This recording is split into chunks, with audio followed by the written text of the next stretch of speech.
The polyester pirate costume itched like hell, but that wasn't what bothered me most about Halloween night. What bothered me was watching my wife Alicia purr and stretch in that black Catwoman suit, her claws practically extended toward every guy at Richard's party except me. My name's Greg Morrison, and I manage logistics at Hartwell Industrial. Not glamorous, but it pays for our house on Maple Street and keeps Alicia in her boutique clothes. At least, I thought it did. Tonight, watching her slink around Richard's living room, I was starting to wonder what else I'd been paying for. "Nice costume, Greg," Richard called out, raising his beer. "Very authentic. You look like you just raided a ship." "Thanks," I muttered, adjusting the plastic sword at my hip, though I'm starting to feel more like I'm the one getting raided. Richard's wife Nikki shot me a look. She had that expression women get when they know something you don't, and they're debating whether to tell you or let you figure it out the hard way. Across the room, Alicia laughed at something Dominic Reeves said. He was dressed as Tarzan, which was perfect because the guy had the brain of an ape. All muscle, no sense. He worked at the factory and spent his evenings at Murphy's gym, sculpting his body like it was going to get him somewhere besides the local bar scene. "You two really think you can screw behind my back forever?" The words slipped out before I could stop them, cutting through the party chatter like a sword through silk. The room went quiet. Alicia's face flushed red beneath her cat mask. Dominic stepped forward, his chest puffed out like he was ready to beat it. "What did you just say?" Dominic's voice carried that edge guys get when they're caught doing something stupid. "You heard me, Tarzan." I stood up straighter, feeling the old boxing instincts kick in. "Nice muscle car, by the way. Compensating for something?" That's when he swung at me. But Dominic was drunk and clumsy, and I'd spent 2 years in amateur boxing before I got smart and focused on my career instead of getting my face rearranged.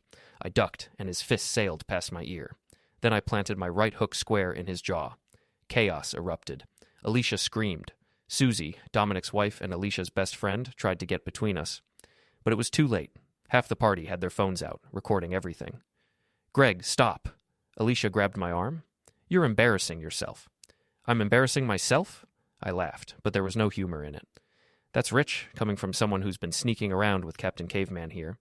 Before we deeper into this story, I have one small request. Please subscribe, drop a like, comment, and hit that hype button to boost this channel so more people can discover these incredible Reddit stories. Dominic was on the floor, holding his jaw. The great Tarzan, brought down by a guy in a discount pirate costume. But I could see the wheels turning in his tiny brain, planning his comeback. "You're crazy," Alicia hissed. "Absolutely insane. There's nothing going on between us." "Right. And I suppose you two just happened to disappear into the bathroom together for 20 minutes to discuss the weather." Susie helped Dominic to his feet. She shot me a look that could have melted steel. "You've lost your mind, Greg. Dom and I were just talking about the party." "Sure you were." I pulled out my phone. "Funny thing about modern technology, Susie. Security cameras are everywhere these days." That got their attention. Richard stepped forward, his face pale. As the host, he knew exactly what I was talking about. His house had cameras in the hallway, the kitchen, everywhere except the bedrooms and bathrooms, but they covered the approaches to those rooms just fine. "Greg," Richard said carefully, "maybe we should all just calm down and—" "No." I looked around the room at all the faces staring at me. Some shocked, some amused, some already posting to social media. I'm done being calm. I'm done pretending everything's fine while my wife makes a fool of me. Alicia's mask had slipped, literally and figuratively. Her carefully applied makeup was smeared, and her eyes held a panic I'd never seen before. "We're going home," she said, grabbing her purse. "Right now." "Are we?" I smiled, and I could see it unnerved her. "Or are you going to Dominic's place to console him about his bruised jaw?"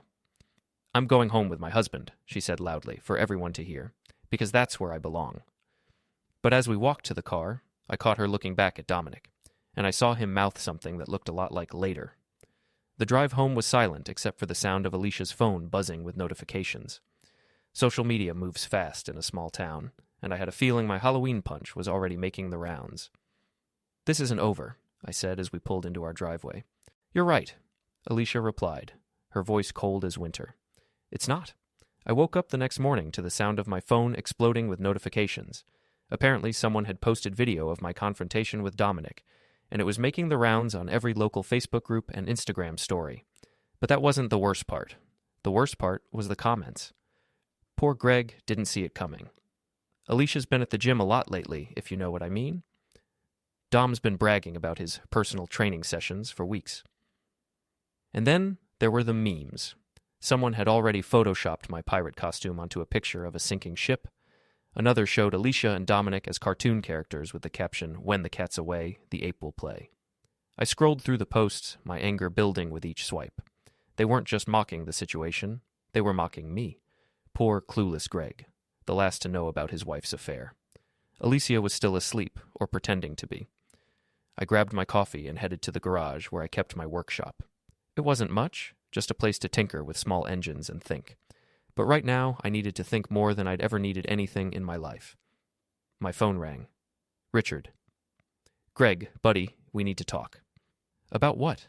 About how everyone in town knew my wife was cheating except me?" "About what you're planning to do next." His voice was serious. "Because whatever it is, you need to be smart about it." I met Richard at his brewery an hour later. The place was empty except for a few regulars nursing their morning beers and pretending they weren't listening to every word we said. "Show me the footage," I said. Richard hesitated. "Greg, maybe you don't want to see. Show me." He pulled out his tablet and queued up the security footage from the night before. There it was, clear as day, Alicia and Dominic sneaking down the hallway toward the guest bathroom. The timestamp showed they were gone for 37 minutes. "There's more," Richard said quietly. He fast-forwarded to earlier in the evening. "This is from about an hour before the party officially started." The footage showed Alicia arriving early, supposedly to help set up, but instead of heading to the kitchen, she went straight to the guest room where Dominic was already waiting. They didn't come out for 20 minutes. "How long has this been going on?" I asked. "I don't know for sure, but Nikki says Susie's been complaining about Dom working late and hitting the gym every day after work. Except the gym closes at 8 and he's never home before 10. I studied the footage, memorizing every detail. "Can you make me copies of these?" "Greg, what are you thinking?" "I'm thinking my wife made me look like an idiot in front of the whole town, and turnabout is fair play." Richard looked uncomfortable. "Just be careful, okay? Don't do anything you can't take back." I finished my beer and stood up. "Rich, they already did something I can't take back. Now it's my turn." On my way home, I stopped by Murphy's gym. Dominic's precious muscle car was parked outside, a cherry red Camaro that probably cost him 6 months' salary. I walked around it slowly, admiring the paint job, the custom rims, the vanity license plate that read Dom Force. Then I pulled out my keys. The scratch ran from the front bumper to the rear taillight, a nice clean line that would cost him at least $2,000 to fix. I left a note under his windshield wiper. "Hope your insurance covers cheating." When I got home, Alicia was in the kitchen, still in her robe, staring at her phone. "The whole town is talking about last night," she said without looking up. "Good. Maybe now everyone knows what kind of woman I married." She looked up then, her eyes flashing. "What kind of woman?" "Greg, nothing happened. You're paranoid and jealous and I have security footage that says otherwise." Her face went pale. "What footage?" I pulled out my phone and showed her a screenshot Richard had sent me. Alicia and Dominic in the hallway, his hand on her waist, her looking up at him like he was some kind of hero. "This is from Richard's security system. There's a lot more where this came from." Alicia stared at the image, her hands shaking slightly. "It's not what it looks like." "Really? Because it looks like my wife sneaking around with another man. It looks like the reason she's been working late and going to the gym and taking all those mysterious phone calls." "Greg, please?" "Please what? Please pretend it never happened? Please go back to being the fool who doesn't notice his wife is screwing around?" I leaned against the counter, studying her face. "Those days are over, Alicia. The costume's off, and everyone can see what's underneath." She tried a different approach. "Even if something did happen, and I'm not saying it did, don't you think we should try to work this out? Go to counseling or something?" "Counseling?" I laughed. "You want to go to counseling so we can talk about your feelings for Dominic? So you can explain how it's really my fault you decided to cheat?" "That's not what I meant." "No, I know exactly what you meant. You meant you got caught, and now you want me to help you figure out how to make it my fault." I headed toward the door. "But I've got a better idea. How about you call Dominic and tell him his car needs some body work?" Her phone rang as I was leaving. I could hear her answer it, could hear Dominic's voice screaming through the speaker about his car. "Greg," she called after me. "Where are you going?" "To work," I said. "Some of us still have jobs to worry about." But I wasn't going to work. I was going to pay a visit to Susie. Susie lived in the Pine Ridge apartment complex, a collection of 2-story buildings that housed most of the town's young couples and recent divorcees. I'd been there plenty of times for barbecues and game nights, back when I thought Susie was just Alicia's harmless best friend. I knocked on her door at 11 in the morning, knowing she'd be home. Susie worked part-time at the bank and didn't go in until noon on Fridays. She opened the door wearing yoga pants and a tank top, her blonde hair pulled back in a messy bun. When she saw me, her expression shifted from surprise to guilt to defiance in about 3 seconds. "Greg, what are you doing here?" "We need to talk, Susie, about last night. About a lot of things." She glanced around nervously, probably checking to see if any neighbors were watching. "I don't think that's a good idea." "I think it's a great idea, unless you want me to have this conversation in the parking lot where everyone can hear." She stepped aside reluctantly, and I walked into her living room. It was decorated in that shabby chic style that was popular a few years ago, all distressed wood and mason jar light fixtures. Pictures of her and Dominic covered the mantel, but I noticed they all looked at least a year old. "Dominic's pretty upset about his car," she said, trying to sound casual. "I bet he is. That was a nice paint job. Shame someone ruined it." "Greg, you can't just go around vandalizing people's property because you're angry." "Can't I? Seems like people in this town can go around doing whatever they want. Cheating on their spouses, lying to their friends, making fools out of people who trust them." I sat down on her couch without being invited. "So tell me, Susie, how long have you known?" She perched on the edge of a chair, her hands fidgeting with a throw pillow. "Known what? Don't play stupid. It doesn't suit you. How long have you known about Alicia and your husband?" "There's nothing to know. You're imagining things." I pulled out my phone and showed her the security footage. "Am I imagining this too?" Susie stared at the screen, her face crumbling. For a moment, I almost felt sorry for her. Almost. "How long?" I asked again. 3 months, she whispered. Maybe 4. I wasn't sure at first. Dom started working late, going to the gym all the time, and Alicia, she was different. Happier, more secretive. "And you didn't think to tell me?" What was I supposed to say?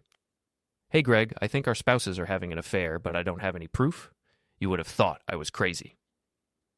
"So instead, you decided to let me find out by walking in on them at a party." Susie's eyes flashed with anger. "I didn't plan that.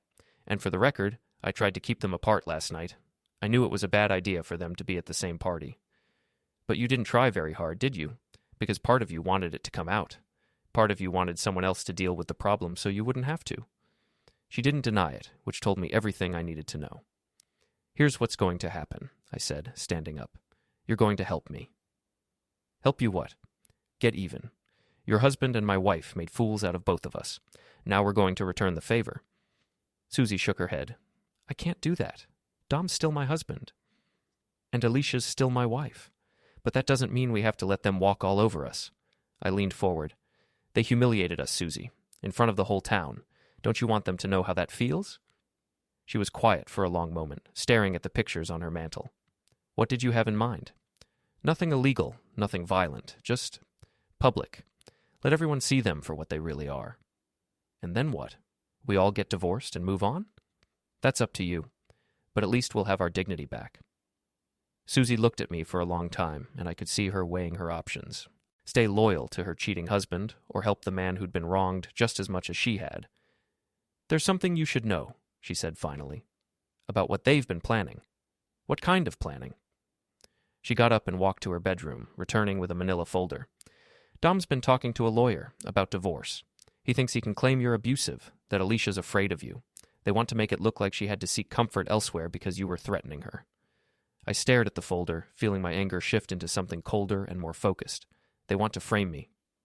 "The lawyer told Dom that if Alicia can prove you have anger management issues, she could get the house, alimony, everything, and last night's punch just gave them the evidence they needed." "What's in the folder?" "Copies of everything Dom's been collecting. Photos of bruises Alicia claims you gave her, though I know she got those from falling down the stairs when she was drunk last month. Statements from her friends about how controlling and jealous you are. Even a recording of you arguing with her about money." I opened the folder and flipped through the contents. It was all there, a carefully constructed case designed to paint me as an abusive husband and Alicia as a victim. The photos were particularly damaging, bruises on her arms and shoulders that I remembered her getting when she tripped in our garage, but which looked damning without context. "Why are you showing me this?" "Because it's not right. You're not abusive, Greg. Stubborn and sarcastic maybe, but not abusive. And Alicia, she's not the victim here. We are." I closed the folder and looked at Susie. Really looked at her. She was tired, I realized. Tired of pretending her marriage was fine. tired of covering for her husband's lies, tired of watching her best friend plot against someone who'd never done anything worse than work hard and trust the wrong people. "So what do you say?" I asked. "Partners?" She nodded slowly. "Partners. But Greg?" "Yeah?" "When this is over, we're even. I help you expose them, and you leave me out of whatever comes next. Deal." We shook hands, and I left her apartment with the folder tucked under my arm. Driving home, I thought about Alicia's plan to destroy me in divorce court, to take everything I'd worked for and paint me as the villain in her story. But she'd made one crucial mistake. She'd underestimated me, and she was about to learn just how costly that mistake could be. The Fall Fest was Millbrook's biggest social event of the year, a weekend-long celebration that drew people from 3 counties. Main Street would be closed to traffic, lined with vendor booths selling everything from hand-carved furniture to kettle corn. There'd be live music, a beer garden, and enough gossip to fuel the town's rumor mill until Christmas. It was also the perfect place for a public confrontation. I spent the week preparing, gathering evidence, and planning my strategy like a military campaign. Susie proved to be a valuable ally, providing inside information about Alicia and Dominic's plans while maintaining her cover as the loyal friend and wife. "They're meeting at the Riverside Motel on Saturday afternoon," she told me during one of our clandestine coffee meetings. "Dom booked the room under a fake name, but I saw the confirmation email. How romantic. A Fleabag motel for their grand finale." "Greg, what are you planning to do?" "Nothing illegal," I assured her. "Just a little public education." The motel was a relic from the 1960s, the kind of place that rented rooms by the hour and didn't ask too many questions. It sat on the outskirts of town, surrounded by scrub pines and regret. Perfect for what I had in mind. I arrived early Saturday morning and had a conversation with the desk clerk, a kid named Tommy who'd graduated high school with my nephew. For $50 and the promise of keeping his name out of it, Tommy agreed to give me the room number and look the other way when I implemented my plan. The room was on the 2nd floor, accessible by an external staircase that creaked with every step. I could see Dominic's newly repaired Camaro in the parking lot, which meant they were already inside. Perfect. I climbed the stairs quietly and listened at the door. I could hear voices inside, Alicia's laugh mixing with Dominic's deeper tones. They sounded relaxed, confident, completely unaware that their secret was about to become very public. I pulled out my phone and opened the live streaming app I'd downloaded earlier in the week. With a few taps, I was broadcasting to every social media platform I could think of, including the local Facebook groups that thrived on this kind of drama. Then I knocked on the door. "Room service," I called out in a fake accent. "We didn't order room service," Dominic's voice came through the door. "Complimentary champagne from the management." I heard whispering, then footsteps. The door opened a crack, and Dominic's face appeared, suspicious and annoyed. "There's no champagne," he started to say, then saw me. "What the hell are you doing here?" I pushed the door open and walked into the room, my phone held high to capture everything. Alicia was sitting on the bed in a hotel bathrobe, her face going white when she saw me. "Surprise," I said to my growing online audience. "Looks like I found my wife, and she's not where she said she'd be." "Greg, stop!" Alicia scrambled off the bed. "Turn off the camera." "Why? Embarrassed? You weren't embarrassed when you were planning to frame me for abuse. You weren't embarrassed when you were plotting to take my house and destroy my reputation." Dominic stepped forward, his fists clenched. "You need to leave, now. Or what? You'll hit me? Go ahead, Dominic. Show everyone what kind of man you really are. Hit me in front of all these witnesses." I gestured to my phone, where the viewer count was climbing rapidly. Comments were pouring in faster than I could read them, but I caught enough to know that half the town was watching. "This is harassment," Alicia said, but her voice was shaking. "I'm calling the police." "Go ahead. Call them. Tell them how your husband found you in a motel room with another man. I'm sure they'll be very sympathetic." I reached into my jacket and pulled out the manila folder Susie had given me. "But while we're waiting for the cops, why don't we talk about this? Your little plan to destroy me in divorce court?" Alicia's face went ashen. "I don't know what you're talking about." "Really? Then you won't mind if I share some of these documents with our audience." I opened the folder and held up one of the photos. This is a picture of bruises on my wife's arms. Bruises she claims I gave her, but which actually came from her falling down the stairs when she was drunk. "That's not true," Alicia said, but her protest sounded weak even to her. "And here's a statement from her friend claiming I'm controlling and jealous. Funny thing about that statement, it's dated 3 days ago, but it describes events from 6 months ago, almost like someone was trying to build a case after the fact." Dominic lunged at me, trying to grab the phone, but I'd been expecting it. I stepped aside and let him crash into the dresser, sending the lamp crashing to the floor. Careful there, Tarzan. You're on camera. The viewer count had passed 500, and the comments were brutal. People I'd known for years were watching my marriage implode in real time, and they weren't holding back their opinions. You planned this, Alicia said, her voice breaking. You set us up. I didn't set you up. I just gave you enough rope to hang yourselves. I looked directly into the camera. Ladies and gentlemen, I present my wife and her boyfriend, the same woman who's been telling everyone I'm abusive and controlling, the same man who's been bragging about his conquests at Murphy's gym. That's enough, Dominic said, getting back to his feet. Turn off the camera and get out, or I'll make you get out.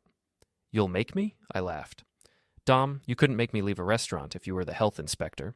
You're all muscle and no brain, which is probably why my wife likes you. She never was attracted to intelligence. That got him. He charged at me again, but this time I was ready. I grabbed a chair and held it between us, keeping the camera rolling as he tried to get around it. Look at him, folks. This is the man my wife left me for. Can't even handle a simple conversation without resorting to violence.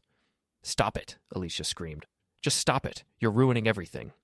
I'm ruining everything. I'm not the one who's been sneaking around for months. I'm not the one who planned to frame an innocent man for abuse. I'm not the one who made a mockery of my marriage vows. The room fell silent, except for the sound of Dominic's heavy breathing and the notifications from my phone as more and more people joined the stream. Here's what's going to happen, I said, my voice calm and controlled. I'm going to leave now. You two can finish whatever this is. But tomorrow, everyone in town is going to know exactly what kind of people you are.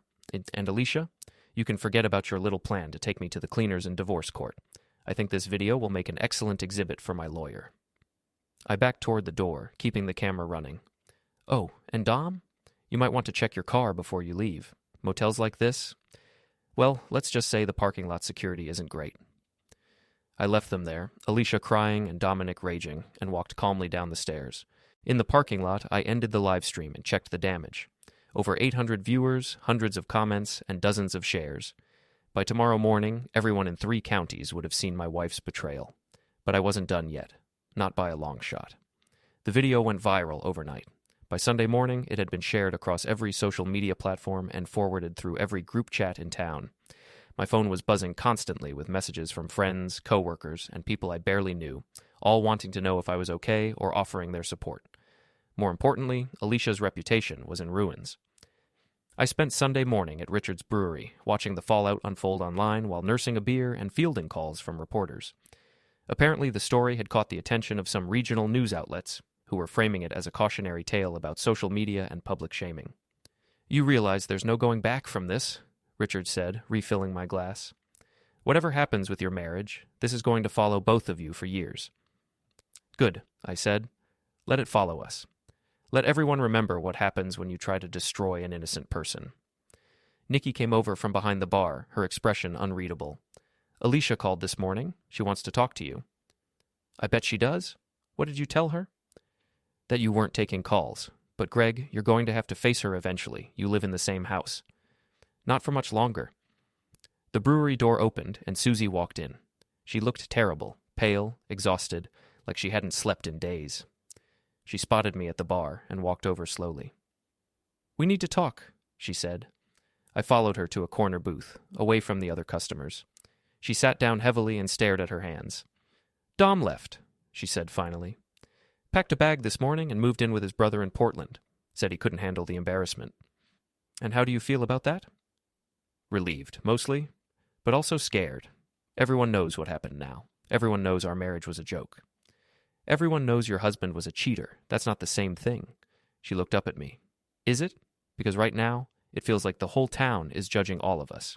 You, me, Alicia, Dom. We're all just characters in their entertainment. I could see her point. The comments on the video had been brutal. Not just toward Alicia and Dominic, but toward me as well. Some people were calling me a hero for exposing the truth. Others were saying I was vindictive and cruel for humiliating my wife so publicly. Do you regret it? I asked. Helping you? No.